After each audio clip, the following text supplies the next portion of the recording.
Hey everyone, I just finished another interview, much different than the ones I've done before. This was an interview with a couple, and it's a really rare, really beautiful love story. And I think there's so much to take from this, and a lot of different avenues regarding courage and prioritizing freedom over security and things like that. You know, everybody has their different things they prioritize. This couple really checked all the boxes for me. They're almost like, and I told them this afterwards, they're like the physical manifestation of what I want for the next part of my life. You know, it was almost kind of surreal to meet people that were living out my dream, almost not the dream of the last 50 years of my life, but the dream of the next 30 years of my life. And so this is a really beautiful interview, and I hope you guys watch it. Enjoy. What's up, guys? Nothing much. We just came back from the park. Actually, we were also shooting a little bit. So yeah. Is there a good park near here? Well, I don't know if it is good. I think it's kind of cute. I forgot the name. It's like 5 or 10 minutes in that direction. Oh, so really? Yeah. Yeah. So yeah, I just started exploring. I've been kind of going towards the ocean. Yes. Or whatever that is. Is that an ocean? I think so they are very California. proudly saying that it's like the sea. It's a so sea. Yeah, exactly right. Exactly. I don't know. The first time I was here, I called it a river, and I felt that people got a bit offended. So much judgment. Think, Yeah, exactly. So I think it is the sea. Yes. Okay, it's the sea. You're right, exactly. Okay, so I really appreciate you guys doing this. Yes, of course. Why don't you tell everybody your names and where you're from? Yes. My name is Lina. I'm from Germany, actually. Mm-hmm. And my name is Anish, and I'm from India. Wow. And you guys have known each other for how long? Like around a year? Approximately a year. And you're a couple. And you met where? In Spain, in Spain. Okay. This is very curious to me. So you were both in Spain for how long? Actually, not that long. I think it is a bit of a funny story. If you want to know the backstory. Was it that instant that you just knew you were going to pair up together? Yes. For me personally, it was, and I think it actually turned Okay, out hold that on. I way. need to curb my jealousy. Do you want to know the very cute story? Of course, Yes. but it's going to make me a little bit jealous, so I need to prepare myself. Okay. Yes. You're both in Spain for not a long time. No. And okay, go on. So the thing is, actually, for me, it kind of started because my mom wanted to celebrate her birthday. And she wanted to go on a cruise. And she knows that I am not a big fan of cruises. So then actually she didn't want to go. But then I was like, you know what, if this is a wish for your birthday, I'm not going to say no to a paid cruise Sure. vacation. I mean, it's not my style of traveling, but I thought, why not? So then we went, my family is actually a bit into the cruise game. So then we thought like, okay, I'm just going to flow with it and then just completely immerse myself. You have two options in these things, right? Either you are like sitting there grumpy and you go right. like, I don't like this is not my Right. style. Or you're just like, I mean, there is a lot to not like about cruises. Yes, so it's exactly. easy Yeah. fodder, but you decide to be the bigger person and have a good time. Exactly. So then I think like, you know, I'm already there, I might as well enjoy it. Yeah. And enjoy, indeed I did. So actually the first step that I did on that cruise, I saw his face. He was a DJ actually on the cruise. And I don't know, I saw him, and me personally, for me, it was done on the spot. The old DJ on the cruise line. I mean, also, to be honest, I was wondering the same, what the hell is this person doing on a cruise? Because, I think I told you this many times, I don't see you there. Really having a lounge session while she entered to the cruise, by the way. Yeah, you were there for like 6 months, I think, on that cruise. Oh, so you were at the very end of your time on the cruise, working the cruise line. Yes. Now, is this something this isn't supposed to be a jab, but is doing DJ work on a cruise like on the lower echelon of like DJ life? Like the ideal is doing like a big festival. That's like the ultimate. Of course, right? of course. And For how me- far down is cruise? It's not kid's birthday party. It's not, like where is that on the scale of being a DJ? For me personally, it was like a fun experience. Okay. Altogether, it was like a 6-month contract, Uh-huh. and now I decided that I am not going to go back.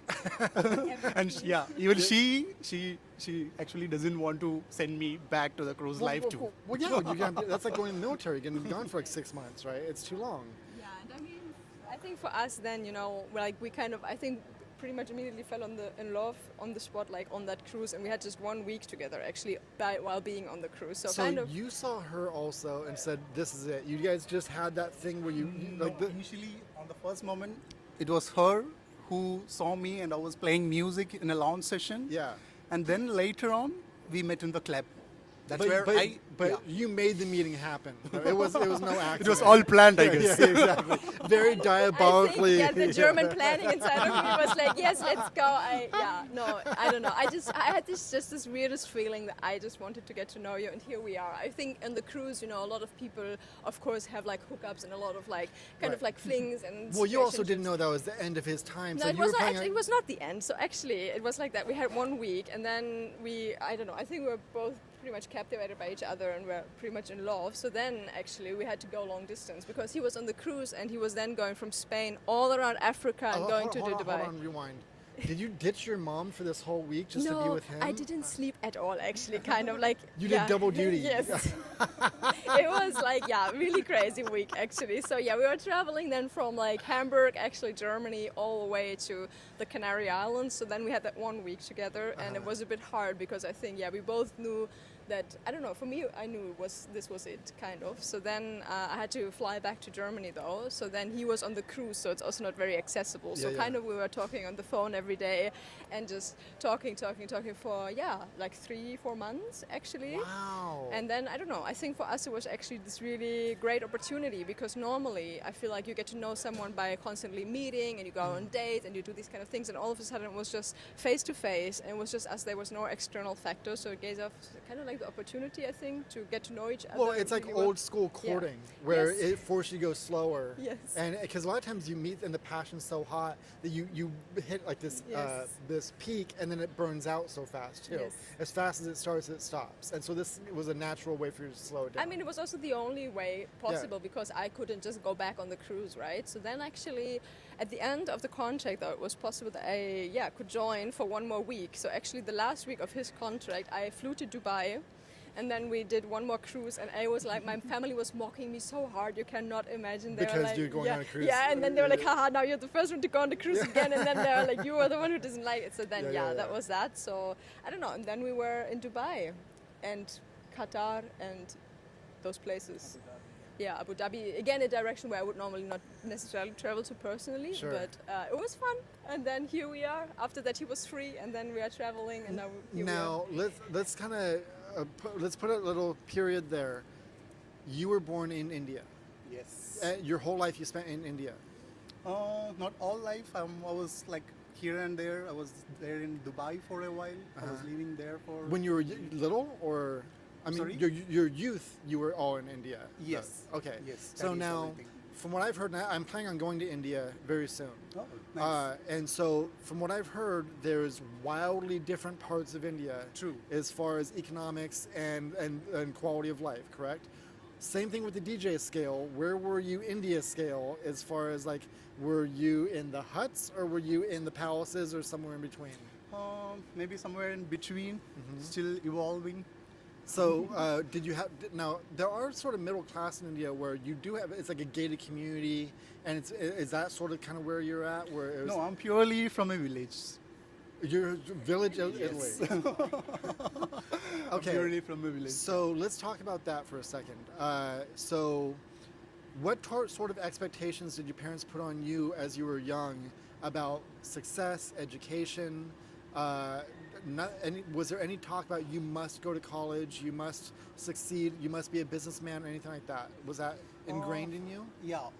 Basically for them, it was like more stereotype where you have to go to school, then you have to go to college, then you have to get a job, then you have to get married, have kids. And I felt it's like a loop which goes on throughout. Now, is it safe to assume that your parents didn't go to college and they wanted you to have a better life than they had? True in a way, yeah. Yeah, right. Okay, so they wanted you to have better than them, so they really pushed for this path for you. Yes. Correct? And then you went and became a DJ. Yes. Yeah. Yeah, through lot of pain and struggling. Now, did you end up going to school and you were like the university DJ guy, or no? What was your path like through school? Maybe from my graduation time through the college time, That's the when you- passion of music came to me. Uh-huh. Now, were you always a weirdo, or did the weirdo part come later? Maybe in the blood itself. Somewhere. Yeah, I Yeah. always say he doesn't even. Like, I don't know. I don't feel like you're like. Yeah, I don't feel like you're from India. Like I think when we first met, it was also in this very alienate environment, of course, of the cruise, where Yeah. nothing really feels real, and there's like so many like people from all around the world. Exactly. So I think I don't It's know. like you're at Epcot Center. Yeah, You I know, always say yeah. he's an alien because for me he doesn't fit there. Like also in terms of the mindset, like I've of course by now spent quite some time in India as well, and I feel like it's for me it's not like matching completely. So you see him with his family, and you're like, he must have been adopted or something like that Yes. because he doesn't fit. Now, do you have siblings? Yeah, sister. And did she go along with the family plan and become a dentist or something like that? An engineer, software Oh engineer. okay. So she, Yeah. yeah. So parents are very happy with her. Now, were you before you chose the cruise life? Were you successfully making a living as a DJ?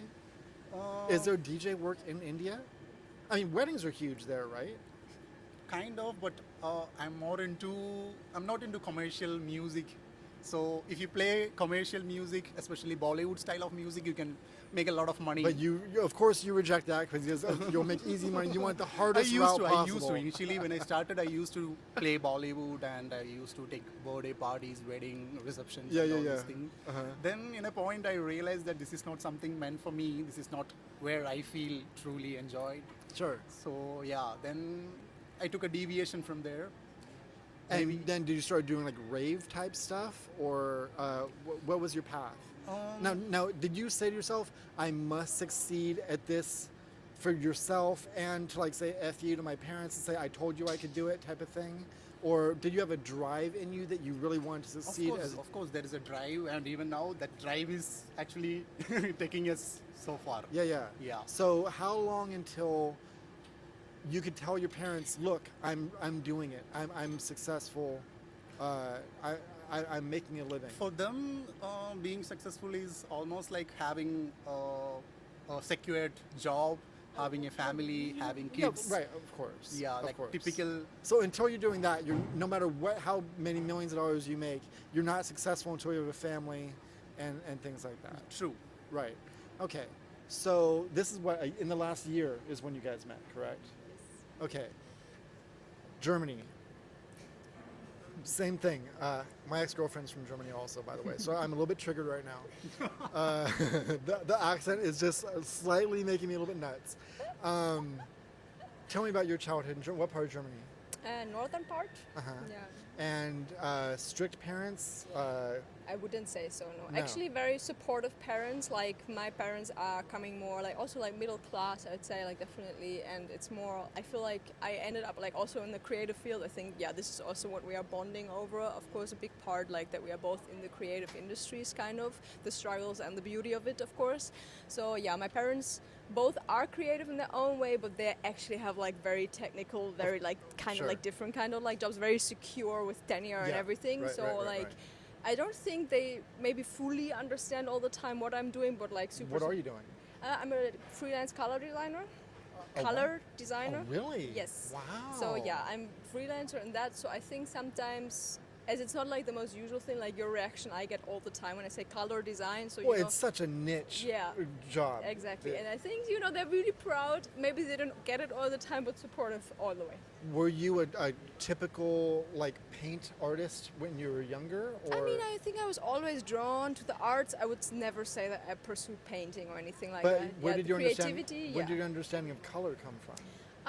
I studied color design. wow. So it's like a study that you can do in Germany. Actually, there's one university that offers that. So I Really? studied color design and interior design. And now I have a color design studio with a colleague of mine. She's working from Spain. I'm working from Germany, or from here actually right now. But Yeah.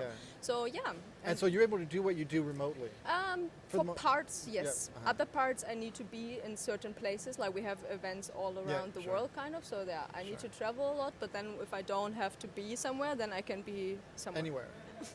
yeah. Yeah. Wow. So That makes sense. so you decide not to go back to the cruise. Yeah. And are you DJing somewhere else now, or are you kind of on hiatus? See, I'm actually working out on a concept of being a travel DJ. Uh-huh. Yeah. Even now, we were in a small shoot regarding the same. Yeah. So what did you just do? See, recently I completed my music production course. Okay. So I'm working a bit on, pushing myself. So how would a travel DJ work? What does that even mean? It's a new concept, I feel. Where it doesn't exist, you create it, right? Yeah. It's like I love to travel. I love music so much. And why not to combine both? So you can sort of like say, I'm going to be in this area and pre-book gigs for wherever you want to be anyways. Yeah. That's the idea, is like a best of both worlds. Eventually, yes. But as of now, we are like just In the beginning traveling, stages. experiencing that lifestyle a bit. And Now, one of the struggles that creatives have is that they're really great at their art, but they suck at all the business parts of it, like marketing and budgeting. true. And That's what we are working on right now. because it seems to sap the creative energy out of you having to do books and do market. I was a photographer for my entire life. And That takes a lot of energy. Well, it just every second I spent doing something that wasn't creative just sucked. It made me unhappy. But if you want to do it for a business, you have to either find somebody else to do that stuff for you, or shave off a part of your brain to decide to dedicate to that too. And it's hard to do. And so, I mean, it just comes with it, I think. I mean, I think it's also, like, not that bad also. I think if you, like, this is maybe, again, the German planner inside of me, but, you know, I feel like there's also, like, this routine kind of that you have with it, and you just need to go for it. I think it takes a moment to understand everything with the taxes and how to do all of these things, but I think you can get a feeling of it. I mean, maybe for me it's also easier as I have a colleague, as I said, in Spain, and we are working it out also all the time together, but I feel it's okay, actually. It's not that bad, as I imagined it to be in the beginning before I started to be like a freelancer full now, time. do you guys have a thing where you have to be in your country physically at least 6 months a year? Yes. For residency, right? I mean, for Or residency, or I for think tax just for reasons, tax reasons. Yeah, for tax reasons, Yes. right? So 6 months a year you're there, and do you kind of follow each other, or Yeah. are you still spending the last year? How much of the last year have you spent apart? Quite a bit, I think. I mean, I think by now maybe it's 50-50-ish. Not yet, no?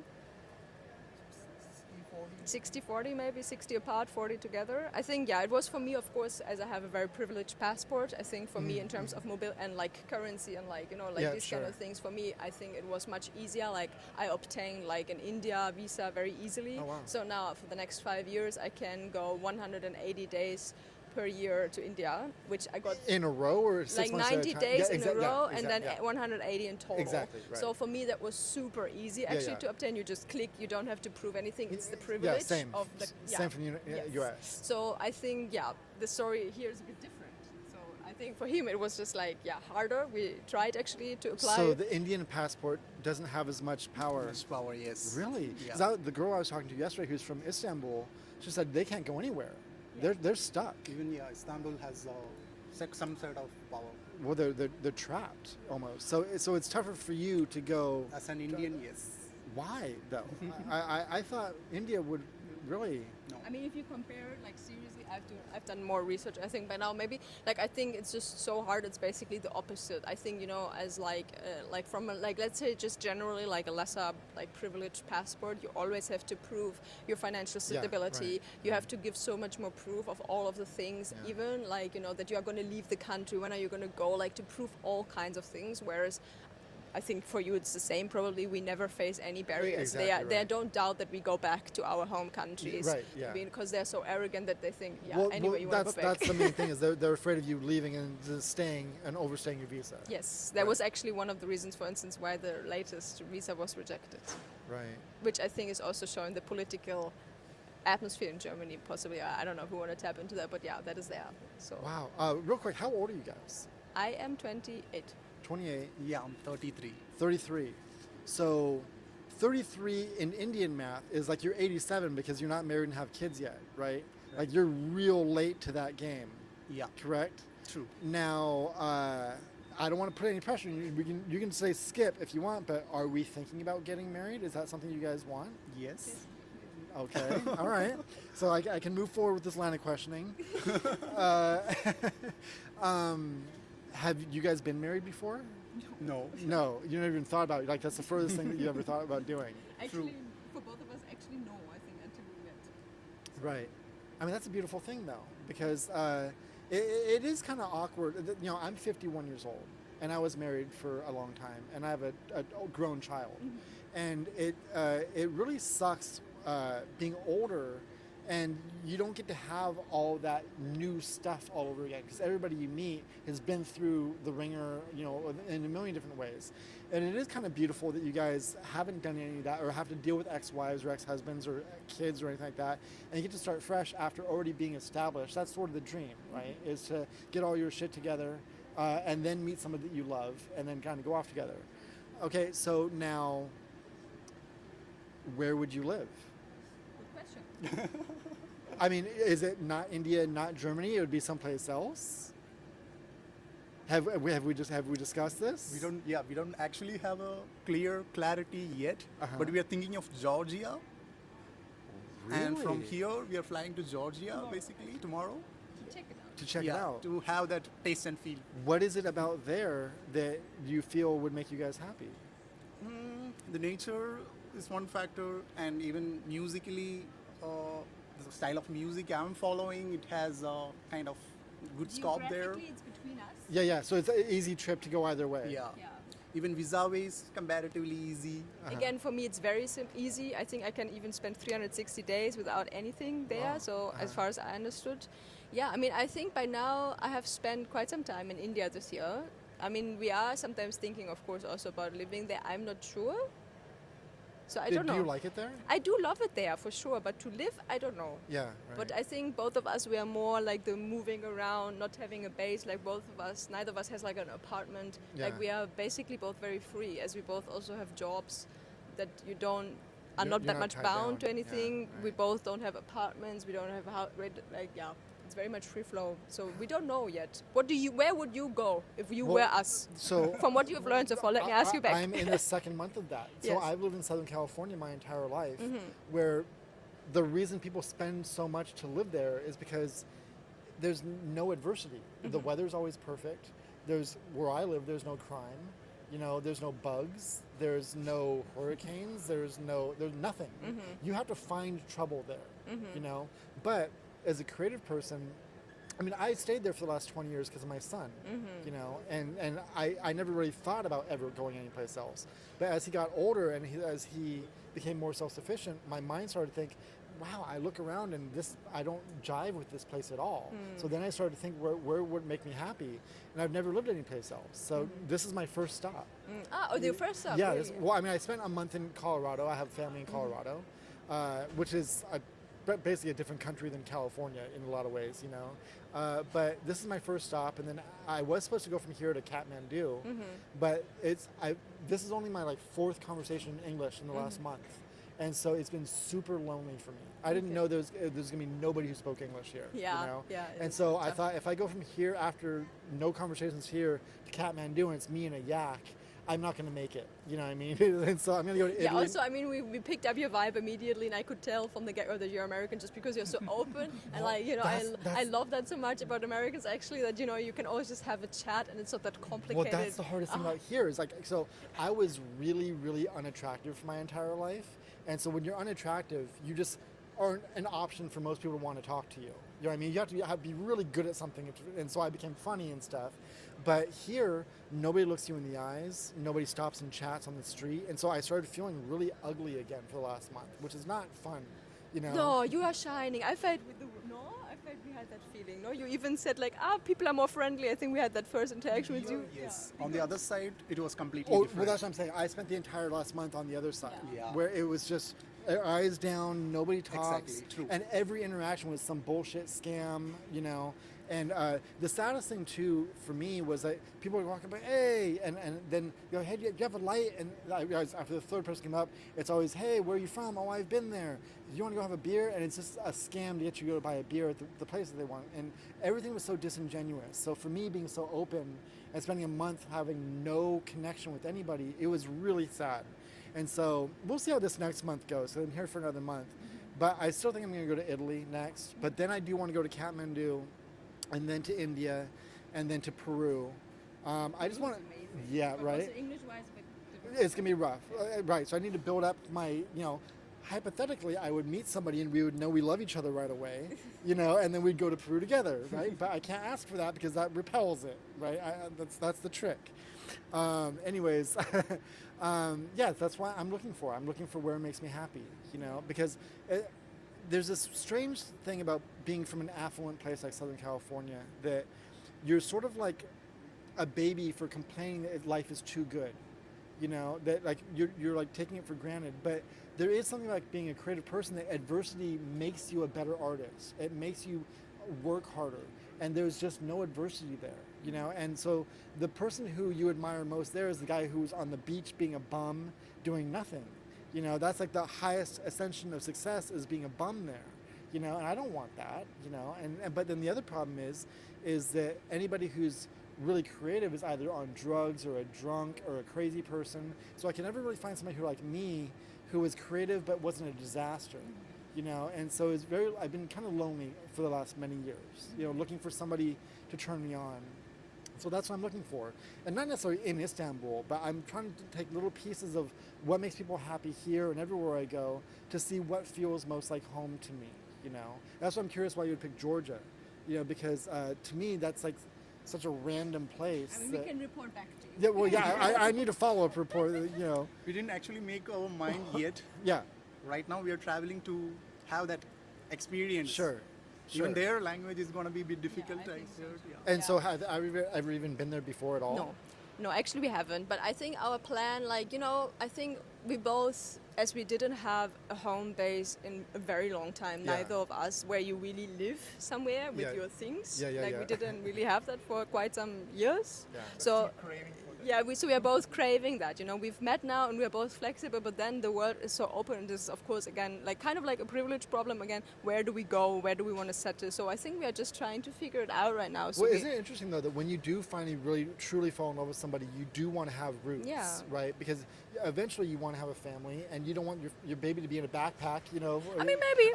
Well, this one thing. A lot of people delay having kids because they think that you can't take kids with you. I Kids think are you so can, resilient. especially in the beginning. They don't need to go to school and all Yeah, that. exactly right. You can put them in the bag. They even fit in the backpack. Exactly. So I don't know. Yeah. But I think we are both craving to have that little bit of a home base feeling, also for us, just as a couple, to have that place from where we navigate.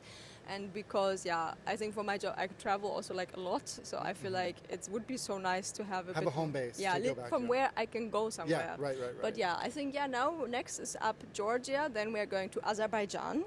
See, you're naming all the places. My son is a kickboxer. He's a professional kickboxer, and so Georgians and Azerbaijan are where some of the greatest kickboxers Really? live. Yeah, and so these are all the places my son wants to go, and he's banned me from going without him because he wants to go with me first. I understand, yeah. And so I know Azerbaijan is just right over there. Yeah, exactly. Right? Yeah. And then you are going to go to Jordan. I need to be in Germany for a little bit to work, or actually I'm going to be in Taiwan for the next time. And then we are going to meet in Egypt again. That is the plan for now. And then we are going back to India. Wow. So that is kind of our trajectory for the rest of the year. Okay, kinda. so let's talk logistics of a long term. Let's snap our fingers. We can look forward 40 years. Everything's worked out just as you had hoped, right? From this point, from your family's perspective and your family, were there expectations that you're going to marry an Indian woman? Of course, yes. Right. And so now, how traditional are your parents where they have to really like her a lot, or would she never qualify to the degree that an Indian woman would? They are very much orthodox, religious. Right. Yeah. So even if they are considering marriage, they will look for somebody from the same religion, same. Now, you've met these people, obviously. No, not yet. Oh, man. Actually, not yet, no. So you've been to India and you didn't meet the parents? Because of the resistance. You want to give it more We time. need to, I think, culturally it's just a difference. I think, even though I think we match really well, of course we come from very different cultural backgrounds. Yeah. I think Germany and India, it's pretty much opposite Exactly, in yeah, many exactly, ways. exactly. And culturally, that's just one of the aspects that, of course, in Europe, and I think even in the US, probably in most parts, it's very normal that even early on in a relationship, especially 1 year in, you would meet the parents, go to family things. Yeah. But I think it's just a cultural difference, which is completely fine for us. I think we just need to work out our own time frame, and yeah. I Now, think what about your family? my family? I mean, I talk about him, of course. We also hope that right now we would actually be in Germany, but as I said, the visa thing didn't work out. So, yeah, here we But are. they didn't have any expectations for you to be with a German guy or Oh, anything absolutely like that. not. Nothing like that. No, I don't even know when I last dated a German. I don't think. I think that has passed like years back. So, yeah. Wow. And so, are you imagining that at some point they'll crack and they'll embrace her because you love her, and they'll see that she's not a temporary fad or a fetish or something like that. That and they'll come around. You trust that they'll come around. Of course, yeah. Okay, well, good. Now, are you gonna do the traditional Indian style wedding though? Maybe for my parents' happiness, maybe we'll do some like. She's basically against it, but still. So you don't want to have all the whole. That is beautiful and all. I just think that the No, whole- basically I'm a Christian, so the wedding will be like in Oh. Christian tradition. You guys are a real mixed bag going on here. I mean, Yeah, and basically I don't have a religion. I was never baptized. Yeah, My yeah. family is like not big on religion. Like none of so anything could happen. like It's fine yeah. with them. So of course I'm open to it. It's not like that. I just think weddings are expensive, and I Yeah. think the whole wedding industry in India, like you see all It's of the kind of a scam. billboards, Yeah, you yeah, will see yeah, it when yeah. you are there. Like it's like be the perfect bride, Yeah, and I'm like. yeah. And then you told me about some of the traditions that you sit on some stage, and then Yeah. I'm just going to be surrounded by Well, you all also of invite like 400 people to come. more to the probably. thing. I don't know. Right, You yeah, have so exact- many yeah, family members, and I yeah. want to invite like 3 people to this wedding, Yeah. and then I'm like, I'm going to sit there with the 3 people, and then like I don't know. So I think the logistic. Of course, I'm open for it if you wish that, but I Well, also so- don't. so- Yeah, I well, think yeah, but the thing is like you're already pissing your parents off enough by even like choosing her. There is a certain thing where it is nice to honor your parents, to give them something. Exactly. You know, That's right? a point. That's a point. I'm Because they're already having to overcome so much to even accept this. I'm not that bad, Yeah, but again, it's not a personal thing, And so there is a certain thing about being the bigger person that you give a gift to the parents to make it the transition easier, because they're so Absolutely, proud of you. They want to show off, And our generation, it's all bullshit. Yeah, it is. Yes, it is. But it's not totally without some merit, though, right? It's They a wanna- balance in a way. Right, exactly. Wow. Okay, so you're both it seems like totally in sync with like your lifestyle. Like, you're happy to be kind of floating and not have a lot of security, but you want to have success, but not without all the bounce. Like your nightmare would be being in an office 6 days a week, and no matter how much money you made, right? Because that's like being in prison, right? But so give me like 10 years from now, what does your life look like? Do you think, like, best case scenario, what does your life look like? Where are you living? What are you doing for a living? This sounds like a planning question. iPads on the microphone. Oh, okay. So you don't like plans. I do I love plans. Okay. For me, plans give me like a secure thing. right. I'm just making this joke because I think he doesn't plan as much, which is completely fine. Yeah. This creates balance between us. Well, that's exactly right.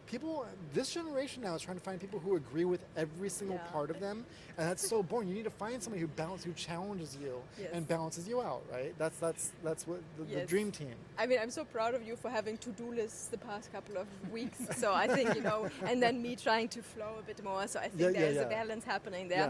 Yeah. In 10 years, me personally, this is a funky question. I feel pretty much like now also like still traveling, I think should still be there. Maybe a bit more slow. I think to slow down generally would be nice. And I think I still imagine somehow that we also split our time, because you will always be from India, I'll always be from Germany. Sure. So I think to split our time between, let's say, Europe and India or Asia, like, let's say, I feel like it will always be there. I don't think we'll ever just be like In one place in for one it. place Yeah. forever, Sure. kind of. I think both of us, we also have that thing of like always have that drive to move and to do things and experience new things. So I think it will always be like there, but in 10 years, I don't know. I mean, don't know. what in your Hard to mind, visualize. Too many dreams Well, parallelly. what is the best case scenario though? Like, so what's the highest you can ascend? Do you want to stay with color your whole life, or is there like another chapter that comes after that, or what is the best case scenario? This is take away the family stuff. What's the best case for you professionally? Professionally. Like, what's the dream scenario where you get a phone call and you get offered a gig or a job? What is the highest you can ascend in what you do? I need to think. Okay. For you, it'd be 50,000 people doing DJ set, yeah? Yeah, in a way that is there, but there are parallelly, like there are multiple dreams. I'm a bit into business as well. Uh-huh. So I have like an online shop Okay. which deals with crystals, all healing products, Uh-huh. some organic herbal remedies, some hippie bohemian style decor items, and all these things. On the other side, there is a small travel project. So yeah, so dream professionally, it would be like in a way automating my business and Just on the have, other have side, a passive income exactly, so you can exactly. so you can so do that I go don't do even think about it. exactly right. So you have a Yeah. passive income so you can go do something that maybe isn't totally financially Yeah. makes sense, but Yeah. you're not struggling. So that because- yeah, the survival part is sorted, and then I Right. can focus more to the creative side, make music, travel, play music, make music in that cycle. I mean, honestly, it sounds to you guys like you're living the dream. I mean, to be honest, We're with very you, blessed. I mean, really, but it's a little bit of blessed, but a lot of it of having really good brains though, and the balance of not being a total creative weirdo and being responsible enough to know that you want to have a passive income just to oh shit, I gotta move this. Knowing that you need to have a passive income to fund and to be responsible to go do the thing, because a lot of people just go do the thing and have no money coming in and they end up sleeping on a floor somewhere, but they romanticize it, and that's not in your plan. Yeah, as I when I'm thinking, I feel that every artist has to go through this process in at least one point in their life. Sure. Like they have to do something for their survival. Okay, so it will take a lot of time and energy on this side, so that they won't be able to create, immerse into the art. Yeah. So I feel it's necessary as an artist to, get that automated income on one side, so that we can just freely focus on the creative side of. Sure. Now, let me talk to you a little bit about like your take on like manifestation, or the secret code of how life works. Are you guys dialed into that as far as like being able to like manipulate the reality that we live in? So I'm getting the vibe. You talk about the crystal stuff. So you are tuned into the frequency of life and the energy around you and creating positive energy and things like that, correct? Yeah. And now, were you into that before he came along? Yeah, I think a little bit, but it amplified, I would say. Right. So now, where did that part enter? At what age did that part enter? Like your understanding that you could manifest your reality if you wanted to. Of course, for me it was like a long journey, especially with complete isolation that I had in the family, being a black sheep. Yeah. Okay, that is where it started, I feel. Sure. Then I was like drawn into multiple spiritual modalities, meditation, healing modalities like Reiki, Yeah. a bit of crystal healing, and somehow it was like nothing planned. Okay, it's like there is a universal drive, a push to do something. Well, this is the beauty, though, of being the black sheep of the family, is you have so much time to go inside and really think. You're not distracted by trying to impress people or be so social, and you can go internal and really explore a lot of subjects about yourself and Of the course, world. of And course. this is the secret superpower that the black sheep have, right? True. Yeah. I believe that, okay, whatever we have, like that vibrational frequency that we have inside, everything, our reality itself is a reflection of what we are holding inside. Sure. That's my personal belief. Well, that it's interesting to say that, because I've done a lot of complaining over the last few years. Now, granted, I've had a broken heart, and so that I've had a really difficult time shaking that. But I've complained a lot that people don't like me very much, and I feel like I'm so likable, and I'm generous and all these things, but it's just not returned to me. But then one day I realized that I just had a real stinky vibe about me, and I had to take responsibility for that. And the difficult thing is, once you're aware that it's all on you, it's just that dark thoughts travel at 10 times the speed of light thoughts, right? And so I know it's my responsibility to create the world I want around me, but I'm still a little bit sad, you know, and it's tough to like to change the tide, you know, to shift the tide when you got a weight on you, you know. But I'm there. I know it's there. I know what I need to do. It's just difficult. It's you know. it's not easy. Yeah, for sure. But like I told my son, everything great is right on the other side of something either very difficult or terrifying. And that's why greatness is reserved for the brave, right? If And it's easy, what's the fun? yeah, part? exactly. Everybody would have a great life if greatness was easy, right? So that's really neat. And so you were already sort of in tune with this stuff, but he sort of opened you up more to the details of it. Yeah, kind of. I think, you know, I mean, I feel like generally I've been like very blessed and actually very happy in life. But, you know, as you say, there's also like some sort of like darkness or sadness that sometimes is woven within maybe. Yeah. And I don't know, I feel like meeting you, it was a lot like that extra awakening, that kind of that kick in my face to see things again differently. Like, you know, and I feel like I have been putting off certain changes for like quite some time, and I knew things had to change, and I don't know, I feel like meeting you, there was like that kick in my face sure. where I was like, okay, well, now it's happening. I guess I waited too long and here it is now. Like again, completely unplanned, which of course I didn't like maybe in the first place, but then I was like, yeah, this is just like it now. And I think like, you know, this experience of like not only love towards someone else, but like self-love and these Sure. kind of like topics, I think have Did been... you struggle with that before? Definitely, Yeah. definitely. And I think, you know, we have like talked a lot about it, and I feel like, you know, to love also you need to love yourself first and to It's make yourself so it hard, is though. so hard and so simple and so true though, you know. And I think also that might be one of the reasons why before I might have like struggled in different parts, you know, just that self-love for me is like such a difficult thing, and then you're like, what the fuck is wrong with you to not just like love yourself? Now- You're like not an idiot, just Let's just tap into that a little bit. From like, let's say 16 to 24, did you get attention that you liked from men, or not so much? Like, did Of course you get attention from men. The second part, did I like it so much? Sometimes, of course, yes. Sometimes, absolutely fucking no. Right, So you know right. how men are. yeah, sure. So Well, yeah. see, now the tough thing is you exude giant brains though, and which is difficult for a lot of men because it's a lot big of a hurdle to get over if you're an idiot. You know, like a lot of guys like idiots because it's a much lower path to entry. You know what I mean? But when somebody's smart, that means they have to try much harder to sort of like win you over, and so they'll treat you different or maybe even cruel.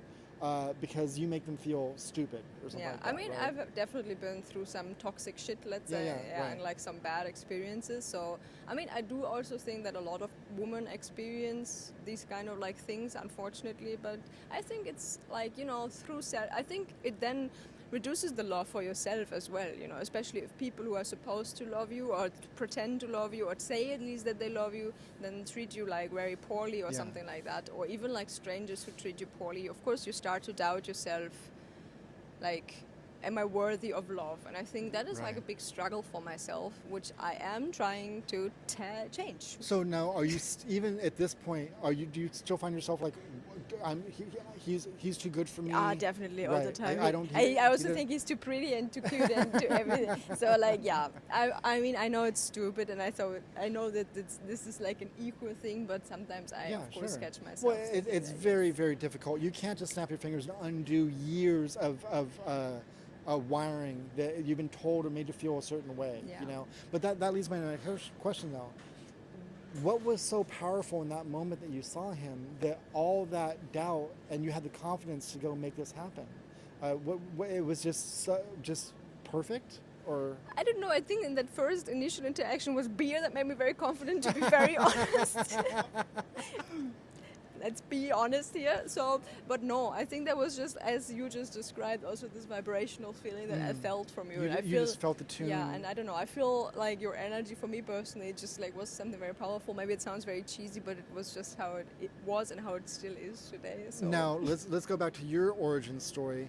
Did you have success with love in your life, or were you sort of the black sheep in the love department also? In a way, yes. I was like a black sheep. Now, do you know that you're like an extraordinarily good-looking guy? Do you know that? Is that something that you've known? So pretty. Well, see, so I was a fashion photographer, and you'd be surprised. I'd photograph gorgeous people that had no idea, because they're too close, right? are you considered good looking for where you're from? Good looking in the sense physically Yeah, or yeah. physically? Actually, people get confused when I'm saying I'm from India. Nobody actually believes me. But I'm saying back at home though, were you considered good looking? Like, did you walk around feeling good looking? Not completely, because I'm totally against the ideal picture they have inside their mind. So you just threw out all the rules, Yeah. and, you know, and In a so way, you yes. bucked the system. So now, did you have kind of weirdo girls who liked you though because you were a weirdo, or Very rarely, yes, few. yeah? So limited, you yeah. didn't have like you weren't like a Don Juan. You weren't like slaying it out there in the love department. You had very few, maybe more like few but meaningful relationships. Exactly, true. Right. Okay. Right now, especially, yes. Yeah. Like me, if I'm looking back, long years back, I had hell lot of friends.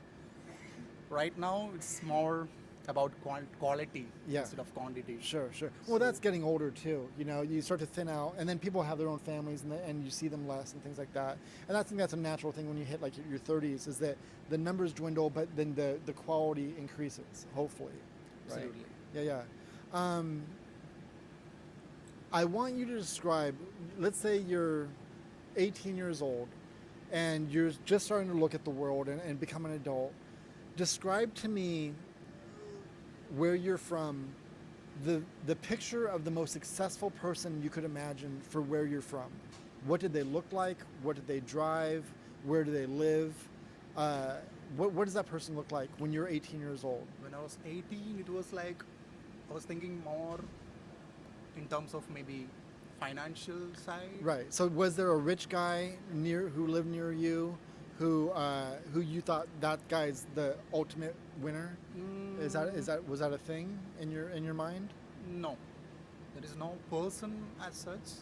No, but I mean, just so from your village, who was success even like a topic, or didn't even people think about success where you're from? From my village, I won't say yes, because I don't have a memory of such a person. Right. Well, see, this similar thing happened. I interviewed an elder from my family's Native American. And I interviewed a Native American, the elder from the tribe, and it's like she'd never even thought of the word success before. It wasn't even like in her vocabulary. And same thing, she couldn't think of anybody, you know, which I find so fascinating, because like it's such a foreign concept to think that you can't even picture the person who's successful because you never think about it. That's wild to me. So I mean, I think also maybe we also need that kind of like role model, right? I mean, of course there are people. I mean, I think you need to think about that role model kind of thing a bit more. Like, who are the people that maybe you looked up to when you were young? And I feel, as you can maybe see that there are people who are successful, maybe you already have that inherent feeling of knowing that is not the kind of success. Maybe you can't put that into words yet, or something that you are actually striving for. So I think, actually, I don't know, maybe I'm just also forgetting someone, but it should jump into my mind, right? Like someone who was like also in the creative industries, who was like making big money, or like something that you would consider like super successful. And I think by now also I never think like, oh, I want to have that car and then I've made it, or like something like that. That wasn't part of your culture when you were young at all. For me personally, no. That's so crazy to me. Like, who cares? Like, it's cool if you can afford that, but I don't know. It's nothing that you ever would dream of aspiring to. No, I was never like, I need to have that car or that house, or like, I don't know. For me, it also gives me more anxiety to think like, I have this big house I have to take care of, and then I have this expensive car. What if I hit something? I don't know. But when you're graduating high school with all your friends, what is everybody talking about they want to do? They have to at least be talking about, I want to do this in my life. But I don't think it was so much about being super, super successful. Like, what is true success in life? You know, I think. But it's different for everybody. It could be you just have a family. Like your family, success means you have babies and you're married, and right. That it doesn't matter. I mean, you don't want to be a bum, but that's success, right? And in other places, it's having the biggest house. In other places, it's having gold chains, right, which is lame. But it's different for everybody. But to not even think about it is such a foreign concept to me, and both of you seem to have the I mean, same. I think it's not like that. I'm like I want to be successful in life. I mean, I think it's not just that. It's just not the term. Okay, that I well, would- okay. Let's that I would let's use. replace the word successful with happy. Yeah, exactly. But because if you're talking about happiness, you know, I think, for instance, my dad, he mostly asks me if I'm happy, not if I'm like doing well and be Right. successful. Right. I think it's more about like, am I healthy? Like, you know, Yeah. sometimes when you have a cold, then all of a sudden you realize how fucking important it is, and then you're just like, Yeah, yeah, you know, yeah. those are the things. I mean, it always sounds so like yeah, we all know, you know, but it is the truth. I think, you know, Yeah. that those things are the actual success in life and not what car I have. And you know, I love my cars also that I have. It's like you know, it's like it's older than I am, so Yeah, who yeah, yeah. cares? So So really, what you both of you just want happiness, or freedom and freedom. and the- Freedom is success. Then, yeah, freedom is a success, I would say. And if you can have your freedom, that's success. yeah, I think from maybe even both of us, it's that thing of never standing still, to keep evolving, to keep changing. We are in a constant state of becoming, right? That's why I love, for instance, post-humanism so much as a philosopher. We're in this constant state of becoming.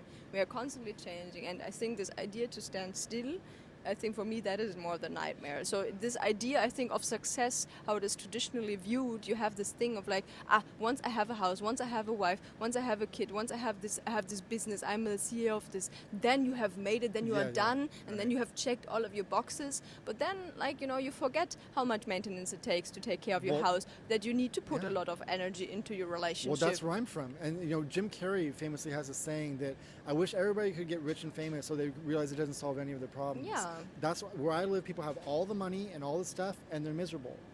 And I thought, well, what the hell are we doing with our lives then? You know, they work 70 hours a week to have a giant house and a $800 payment on And their also car. all the responsibility Yeah, that is right. weighing on you. I Yeah. think, you know, I never want to be a boss. I don't want to have a boss, but I don't want to be a boss. I also don't think I would be a good boss. Like, you know, all of that is like territory that I know I never want to enter, you know, and like, so for me, those things, yeah, you can deem them as like successful things, but I wouldn't say, for me, it's something that I strive for. Well, And- let me ask you this, and I think this might be like towards the end of the conversation. Had you not come along for each other, what would be, where would you be? What would you be doing? I mean, were you longing for love when he came along? Were you lonely? Lonely. I was a little lonely. Yeah, I was also longing for love, I guess. Yes, maybe. I think it was still very unexpected. As I said, it happened on a family vacation, which I think is the last thing Yeah, that yeah, you of expect course. when you are like in your 20s. Then it's not the place where you think you meet like the person that you feel like you're. But you wanted a relationship. You wanted to have love. Yes, of course. Who doesn't want to have love? Well, I think. people who are terrified. Yeah, but then deep down they still want to have Well, love. yeah, They're yeah, terrified yeah, because yeah. they got hurt or Yeah, something yeah, like that. right, But right, mostly, right. I think people want to be understood and want to be loved. Like genuinely, I think it's something that actually unites us. No, who wants to be hated or like, you know, something like that. So where would I be though? I don't know. It's very hard to tell because I feel like it's Well, with your lifestyle, it seems like he might be one of a very small group of candidates who even qualify to fit into that your is your so life. funny that you say that because like it was like 2 years ago or so I was with my dad in Ecuador. We went on a 3-week vacation and he said, I just got like out of the most terrible relationship, and he said like, Lina, you must think though that man that you are like gonna end up with, it's like a Yeah, tiny. 0.5 like percentage in the like it's like the chances that you meet this person, Yeah, it's very yeah. very little. And then I was Right. like, how encouraging, Dad. Very nice. So yeah, I think I was longing for it, not actively maybe searching, but I don't know where I would be. Probably also sitting somewhere, probably not here because I was just here in the beginning of the year. Uh-huh. So I don't know, I would sit somewhere else, I guess. But Okay, so I love it here. same question for you. Were you lonely at the point that you met her? Absolutely no. No. Because you had plenty of cruise groupies? Yeah. Right. I So was you had always surrounded by people. but women who had the same reaction as she did, but just physically, not emotionally. You had plenty of that in your life. So you were physically not lonely, but maybe emotionally lonely? Emotionally, Or no. not so much? No, not much. So it was so powerful when you met that you were willing to give up. I don't know.